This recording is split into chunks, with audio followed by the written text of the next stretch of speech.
రాసినటువంటి మొదటి పత్రిక 2వ అధ్యాయం 2వ అధ్యాయం ఒకసారి తీసి చూడండి. మొదటి వచనం. 2వ వచనం లేదా మొదటి వచనం నుంచి. మనలో నా చిన్న పిల్లలారా, పిల్లలారా, మీరు పాపము చేయకుండాటకై ఈ సంగతులను మీకు వ్రాయిచున్నాను. ఎవడైనను పాపము చేసిన ఎడల నీతిమంతుడైన యేసుక్రీస్తు అను ఉత్తరవాది తండ్రి యొద్ద మనకున్నాడు. అద్దుగో అక్కడ ఉంది లయన్, యూదా గోత్రపు సింహం ఉన్నాడు అక్కడ. దేవునికి స్తోత్రం. అక్కడ ఉన్నాడండి. ఒక పక్క వీడిపోయి మన మీద నేరారోపణలు చేస్తుంటే అక్కడ దైవ కుమారుడు తన రక్తమును చూపిస్తున్నాడు మన విషయమై.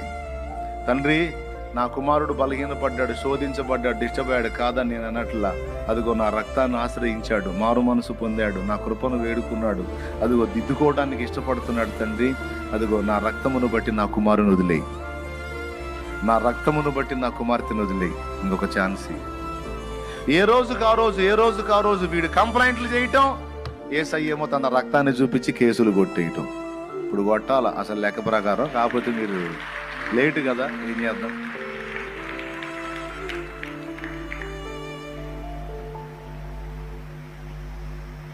వాడేమో రాత్రి మగాళ్ళు కంప్లైంట్లు చేస్తాడు, యేసయ్యేమో రాత్రి మగాళ్ళు ఆయన తండ్రి కుడిపార్శ్వమున మన పక్షమున విజ్ఞాపనము చేయుచున్నాడు. అంటే అర్థం అది. రోమా పత్రిక 8వ అధ్యాయము 34వ వచనం.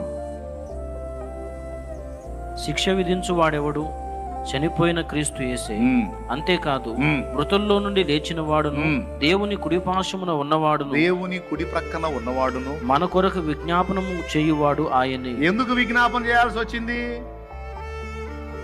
మన కోసం విజ్ఞాపన చేస్తున్నాడంట, రిక్వెస్ట్ చేస్తున్నాడంట తండ్రిని.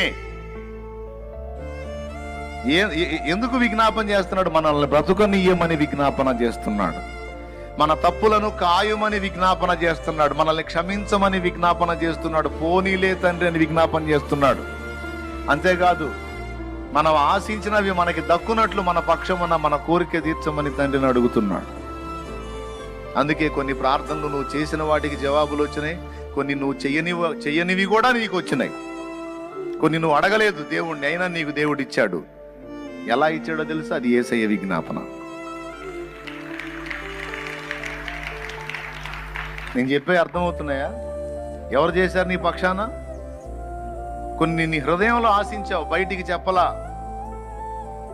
తినే పదార్థం దగ్గర నుంచి ఆత్మీయ శారీరక అవసరాలన్నిటి విషయంలో కొన్నేమో అడిగావు బయటపడి, కొన్నేమో అడగలేదు కానీ మనసులో ఆశించావు. న్యాయంగా నువ్వు మనసులో ఆశించింది న్యాయమైంది, తప్పకుండా దేవుడు విజ్ఞాపన చేస్తాడు.